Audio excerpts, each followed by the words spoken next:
بسم الله الرحمن الرحیم. قدرمنو کتونکو سلامونه می واخلې. زه ستاسو ورور سجاد علي اخونزاده یم او دا سره ملګری دی، ډېر خوږ ملګری مې دی، علي بھائی. علي بھائی څنګه ښه برابر ټیک ټاک؟ الحمدلله خیر دی. تاسو خیر؟ ټیک ټاک. موسم څنګه دی؟ موسم خو ډېر ښکلی موسم دی. موسم د یارانې دی که نه؟ او ډېر ښایسته موسم، ډېر ښایسته موسم دی. قدرمنو کتونکو دا ټیم موجود یو په تحصیل چغرزي شهید سر په مقام باندې. یقینا چې ډېر ښکلی موسم دی، ګیر چاپیره شینکي، دا ښکلي ښکلي دنګ دنګ غرونه او یخې هواګانې بالکل داسې به دې کي چې بس وایي به چې سازر وی یا څه سویټر وی چې هغه مې واغوستې. دا ګیر چاپیره ماحول درته ښایو، راځئ زموږ سره دا وګورئ. قدرمنو کتونکو دا تاسو کتی شئ، د شهید سر په مقام باندې موجود یو.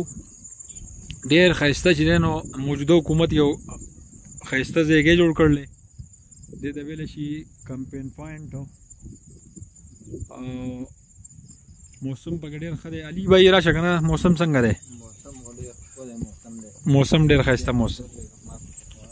ها دا ګیر چاپیره په دې غرونو باندې راوریځي او بس نور چې دی پناه شو ماښامې دی. امید راشي چې دا ویډیو تاسو دپاره وکړو. دا پکې ډېر ښایسته چې دلته ناستې ځان له ګپې شپې لګئ، خبرې اترې کوئ او ناستې، نو ډېر زیات مزه کوي، ډېر زیات انجوای کوي. علي بھائی کوشش دی څه کوي لکه واخه شو کوي موسم خو واخو ته داشته اسو او دي سو. ښه دا پورې مخامخ چې تاسو ته ښکارېږي دا د تیراج دی، تیراج سر دی. دم یو ښکلی ځایګی دی، سیاحتي مقام دی. دې ته به هم یو ورځ انشاءالله دا به هم تاسو ته ښایو. او دا چې زه ولاړ یم که نه ګیر چاپېره دا تاسو کتی شئ. دا مخامخ چې تاسو ته ښکارېږي دا مخامخ دا ضلع شنګله ښکارېږي، دا ښکته ځای پورې دا چې دی نو تحصیل چغرزي دی بونیر، او دا تاسو کتی شئ. دا بهترین ځای دی. دا واخله دا هغه مخامخ چې دی نو سر قلعه دی زما خیال دی. علي خان بھائی څنګه ځای دی ووایه که نه؟ ډېر ښایسته ځای دی، ډېره مزه یې وکړه. نو که چې ټایم درته میلاویږي نو دلته پکې خامخا راچکر شئ او چې دی نو مزې به ترې اخلئ انشاءالله. ټیک ده. او دې ټایم کې ډېره ښکلې هواګانې لګي.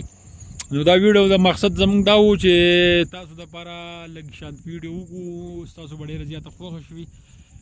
په دې ویډیو په باره کې موږ ته خپل کمنټس چې دی نو ضرور وکړئ انشاءالله، چې بیا هم داسې ښکلي سیاحتي ځایونه چې موږ یې په کیمره کې قید کوو او تاسو ته یې ښایو.